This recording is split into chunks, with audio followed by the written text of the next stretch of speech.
Hello and good evening. It is me alone tonight. Now, I have to be honest, I was just typing out a message that said, I'm running late, one of the kids is awake. So, Joseph has been crying upstairs, so if I need to go, I'm going to have to go, because obviously I'm alone tonight. I'm just trying to find it. There it is. I was trying to find the post. So that's it. Unfortunately for me, I am alone. I'm on my own, on my Todd. Anything else you want to say? So I've got to do everything. I've got to ask the questions. I've got to host. I've got to mediate. If I end up having an argument with Emily tonight, it's just me having an argument with myself. So I've got to deal with all of these things. As I mentioned though a second ago, one of the kids was stirring. So hi Hannah. So if I need to go, I'm just going to have to run off, and but I'll happily come back on later on. I have nothing to do until I go to bed tonight. So that's where we're at. But if I cue my smug face for just a moment, I did have all the kids asleep by just after 7 o'clock, which is normal. So I was quite pleased with myself. Hello, Katie, you all right? Thank you for joining us this evening. So we have an absolute smorgasbord of entertainment this evening. I am living out my fantasy. Yes, my wife, my best friend, my business partner, my other half, if we were conjoined twins, is not here with me tonight. But I get to fulfill a dream of mine of I'm hosting my own show. I am hosting my own show, and unfortunately, you lot are watching. Thank you, Kaylee. Glad you noticed. I will come to my suit in a moment. So, interestingly, talking of my suit, as I was getting dressed, I've had a haircut today. I don't know if you can notice that. And my suit, I felt like a Peaky Blinder in a yellow suit. I don't know if for Series 5 they're going to be rocking yellow suits like this, but perhaps the Peaky Blinders should be rocking yellow suits. That's my thoughts. I may feed that back. I'll tweet that to them. So, or whatever. Does anyone Twitter anymore? Is Twitter even relevant? That's the question on tonight's Ask an Expert. No, it's not. We have some fab questions tonight. But I'm going to have a bit of a what have we been up to before we go into the questions. We've got two very good questions. And as always, if you'd like to ask any questions whilst we're live tonight, you can absolutely do that. First of all, I'm going to discuss why this chair here is empty. So Emily here, bless her, she's literally, as we speak, 8:05, her plane is taken off from Heathrow to Johannesburg in South Africa, where she will then land tomorrow morning for a few hours, then flies on to, where's she going straight? She's going to Namibia. I was trying to work out where she's flying into. Well, I would have assumed Windhoek, the capital. I feel I should know this. And she's going to take part as a volunteer of one of the, do you know these like desert races where people spend a week running across a desert? Well, Emily's volunteering on one of them in the Namib desert. So it's not the first time her or I have done that. We try and get involved every other year or so, whether it be running it or volunteering it, and it's Emily's turn. She's absolutely gutted she's leaving the kids, as I would be as well. But adventure is a part of our life. And Emily is off to do that for 11 days. So it's me by myself this week and next week. My second bit of news this evening is, hopefully, I presume you are all avid Women's Own readers. I reckon. I mean, I've seen you lot in the Outside Bride, and you all strike me as target audience for Women's Own. And obviously not. That's pure Alan sarcasm. But if you got this week's with Stacey Solomon, what's her problem? Slammed by fans for being boring. I quite like Stacey Solomon, I think she's alright. But if you went to page 13, you would see an article about swearing in front of children. And if you zoom in, I think this is backwards. I'm sorry this is backwards. It's because I'm using the front camera. But anyway, there's an article on Emily, and she is a avid no, you don't swear in front of children. So if you fancy picking up Women's Own, we don't make any money out of that. But, you know, if you want to buy it and read the article about Emily, then feel free. We would love the fact that you wanted to do that.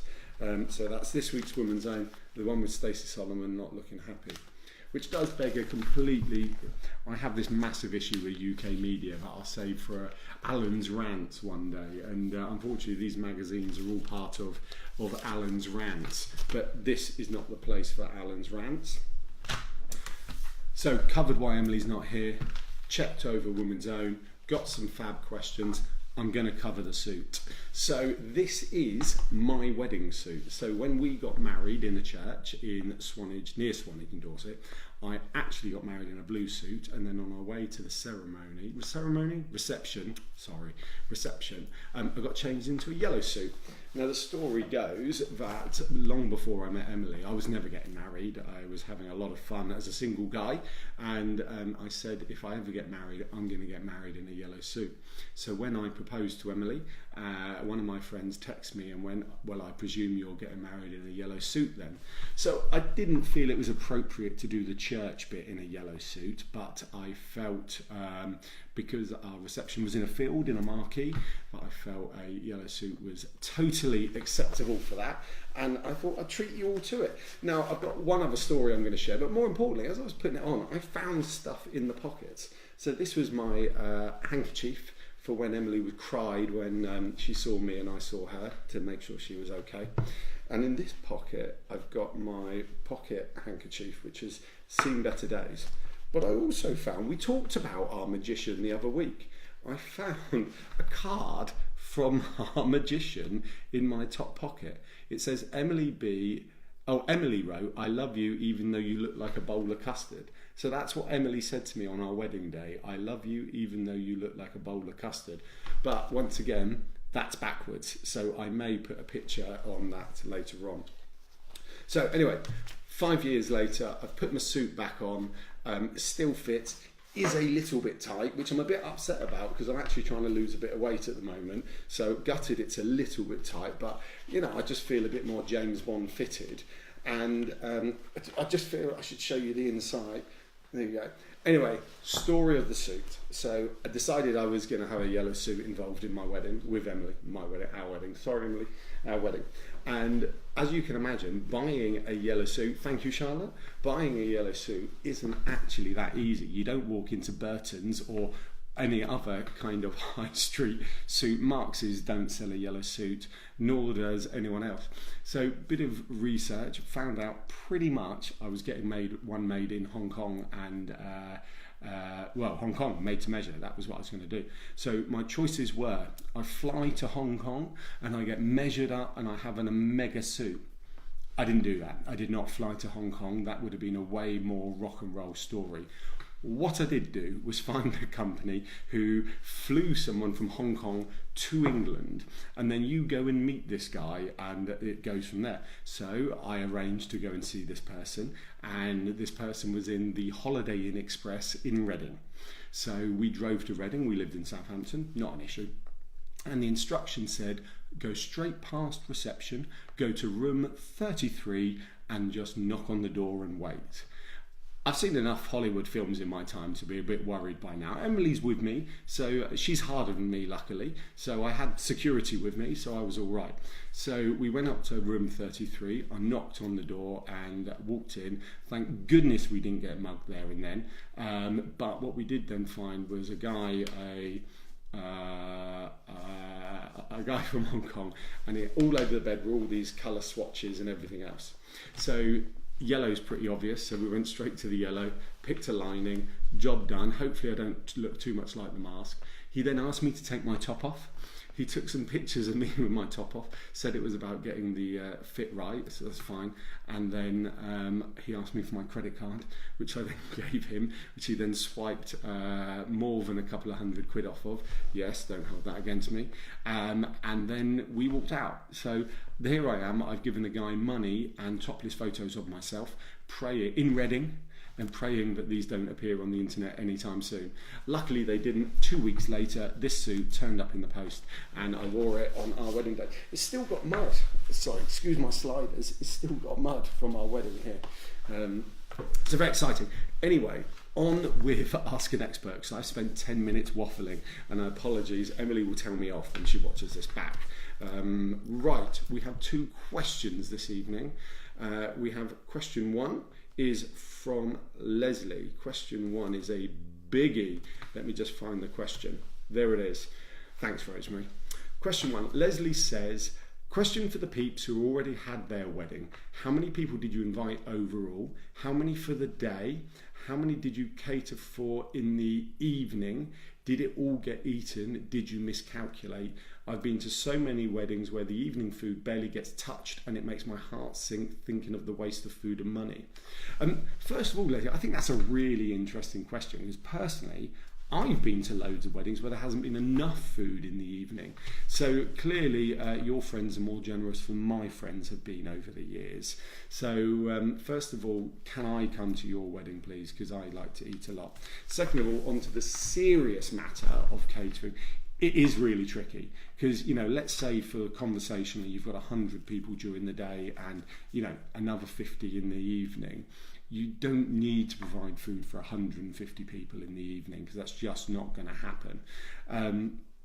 But probably catering for somewhere between 50% to 2/3 in the evening, I reckon is you know, something you should be looking at. Now you mentioned you got picnics and you double cake and everything. So interesting you say double cake because that made me think about things like having cheese and biscuits and a sweet cart and all these other just food around. So it might not be that you actually cater in the evening, you know, you don't do a hog roast or something like that. But by the time you've got the extra cake and perhaps some cheese and biscuits and perhaps some, you know, a sweetie cart or something like that, then there's a food around. You talked about like your friends eating before they came in the evening and timings being a massively key part to that. So yeah, that's got to be factored in. You know, sounds stupid, but I eat at sort of 5 with the kids. So by the time I would dump them and run out to a wedding at 7, yeah, I'd have eaten, but I'd have wanted a snack about 9 personally. Other things to think about is what about food to order? I know some caterers who literally will do food to order and charge per hot dog, bacon roll, etc., etc. You know, you sort of agree a minimum spend with them. It's like a bar where they go, as long as, you know, there's 100 people, then they don't charge you for the bar. There are caterers who will do a minimum quantity, and then after that it's you know, price per bacon roll type thing. Sorry, red wine. Emily's away. So yes, thoughts are, Lesley, that definitely you're not catering for 100% of the people. Somewhere in the evening for sort of 50% to 2/3, absolutely maximum, and that's going to be based on you knowing your guests. You know, if you know your guests are ones who like to eat a lot of food, then hit the 2/3. If not, then the 50% is absolutely acceptable. And if it's more buffet-y rather than per head food, then that once again it will just spread a bit further. But then also if it's per head food, then you might be able to control the cost a bit better. I hope that helps. I know you had a good chat with a couple of others when you posted the question, so I'm hoping. Rosemary's put, we are catering of 50% of the adults as ours is at 9 p.m, but we will have loads of cakes and sweet table. Exactly, so yeah, you're not even catering for the children there. Well, hopefully at 9 p.m. they are all in bed, but yes, I know, Rosemary, I can do things like that. But catering for 50% of the adults as ours is at 9 p.m. is probably the way forward, and like I say, with some sweet carts or cheese and biscuits or some other nibbly bits, peanuts. Does everyone have peanuts at weddings? Is that just me? Stuff like that is definitely the way forward. Now, our second question, I hope that answers that. Belinda, evening sir, looking the part. Thank you, Belinda. I thought I'd dress up as Emily wasn't here. I'm, you know, I'm on the lookout for the next 11 days. I'm not. That's a joke. So I just thought I wanted to look dapper this evening. Oh, my pocket hanky's dropped back down. Right, what are we up to? Question 2 is a cracker. Lesley, I feel like I brushed over your question, but I think I hope that answers it. 50% to 2/3, but with some periphery food is certainly the way forward in my opinion. And I did chat with Emily before she left and she agrees because she truly is the expert. I just happened to put a few marquees up. Right, okay, question 2. Sorry I'm just trying to drive at the same time as talking. We all know we can't multitask. Sylvie says, good morning Sylvie. Could you give me your advice on what to get to cover hay bales to seat during our ceremony? I have 80 to cover, so need something affordable rather than expensive blankets. Thank you. Cool. Sylvie, another fab question, because obviously in the Outside Bride we have copious amounts of outdoor weddings, and a lot of those outdoor weddings we all love the hay bales because they look absolutely fantastic in the pictures. They're just amazing, and as long as you can find a supplier who's happy enough to drop them off and pick them up and take them away again, then you're laughing, because actually they're quite affordable when you do it that way round. As for covering them, it's quite tricky. So there's a few ins and outs. So I know some suppliers, if you're buying them, it's very different. But if you're renting them, and they get broken or they get wet, then the supplier really isn't happy about that, and then they're probably going to lump some costs on you somewhere. But it doesn't rain in our British summer, so that's not going to happen, and none of your guests are going to get drunk and kick the hay bales apart or throw them around, because that's not going to happen. That only happens in my world. So that case, you want to cover them. Now, I did have this conversation again with Emily before she left today. The question is, do you want to cover them? Because actually they can look fantastic, just rustic and natural, scattered out, whether it's for, I'm just trying to think, it is for the ceremony, whether it's, if you've got the seating scattered around and sort of like fish, I'm thinking of a fish skeleton, but I can't think of the word. If anyone knows the word, please post it. That just looks fab.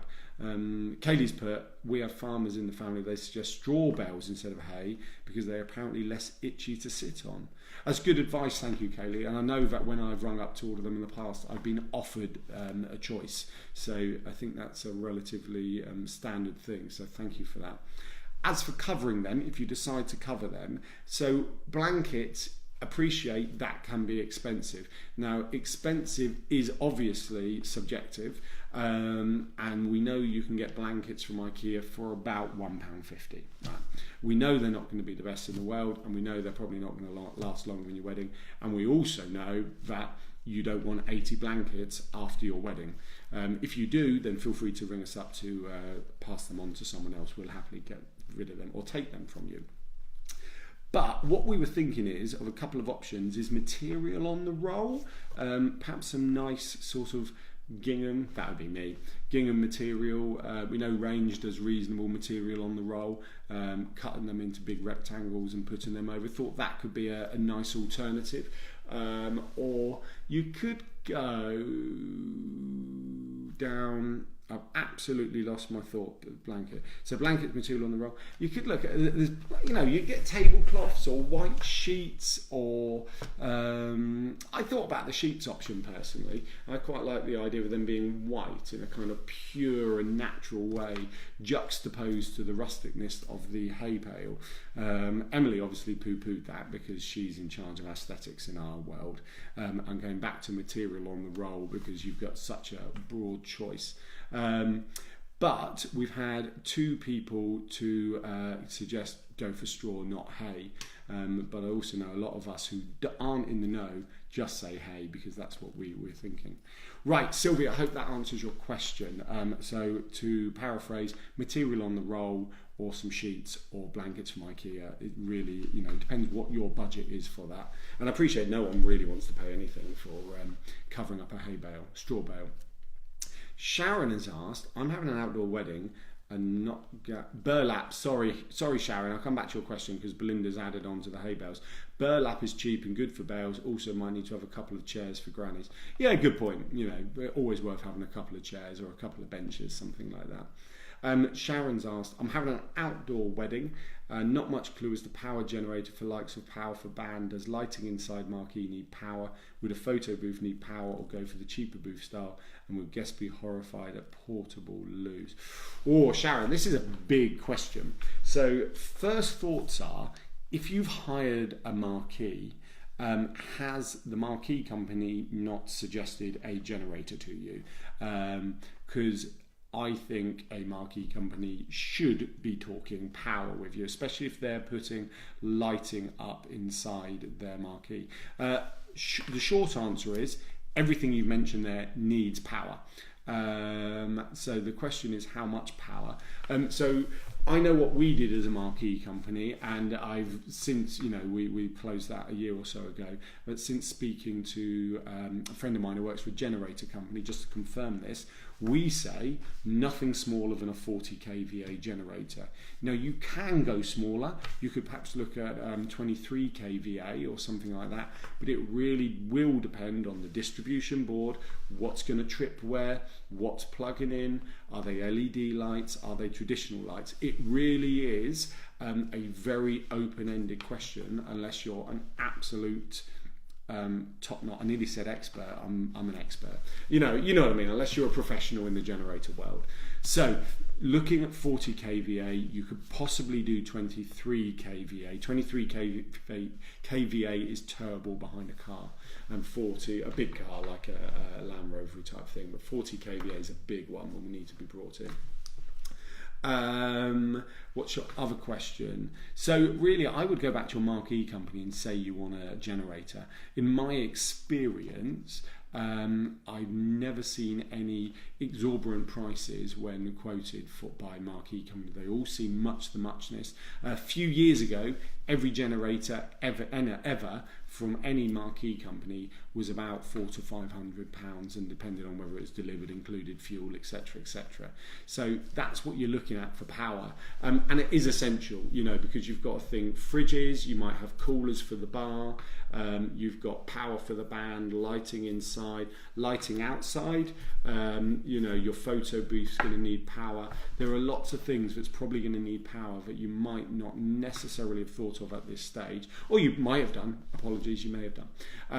But I would definitely speak to them about that. They will know if they're putting distribution in as well as lighting, they will know what's needed for their distribution board, and that's really, really important. Because you could go and hire a generator that doesn't connect to their distribution board. So ensuring that the connections are right, and they're going to say things like single phase, three phase, 32 amp, that's the sort of stuff they're going to say. So the connector on the generator needs to pair up with the connector on the distribution board, and they need to be within reach of each other. What else would a photo booth need power or go for the cheaper booth style? I don't know what the cheaper booth style is, unless that's like a Polaroid camera type thing. But that question is, what do you want? If you're going to get a generator in, you might as well use it, and then it opens up the world for bouncy castles and anything else that takes power. And would the guest be horrified at portable loos? Are you talking the blue portaloos? Hi Charlotte.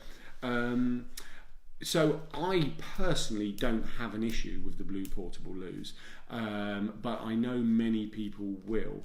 There are such a thing as posh loos, where they bring in like a block, and there'll be ladies on one side, gents on the other side, and they're just as lovely.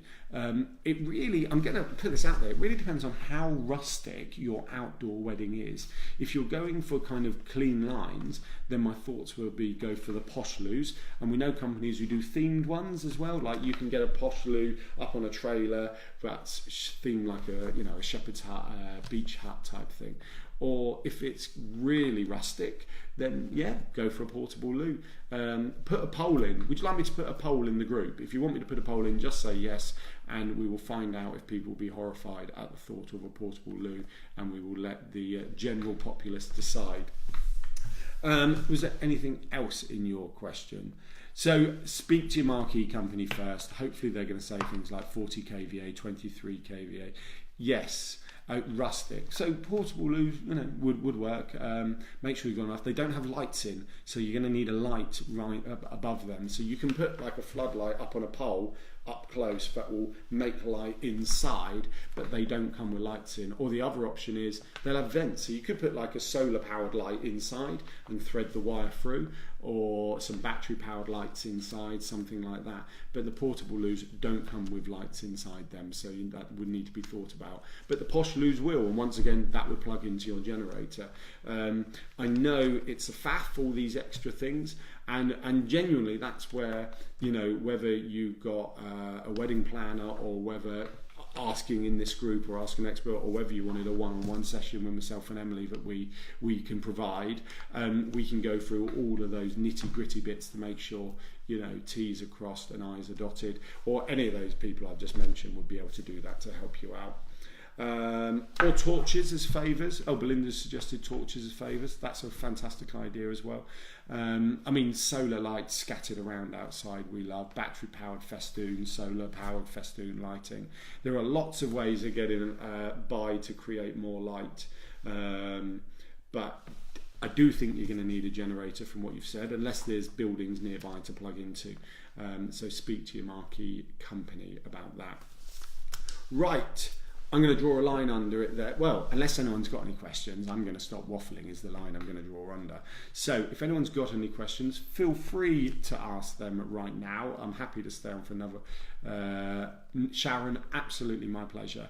Definitely speak to them. I'd be, if they can't help you, find out what they've got and ask the question in here, and I'll try and give my tuppence worth. But I'd be very surprised if they can't help you.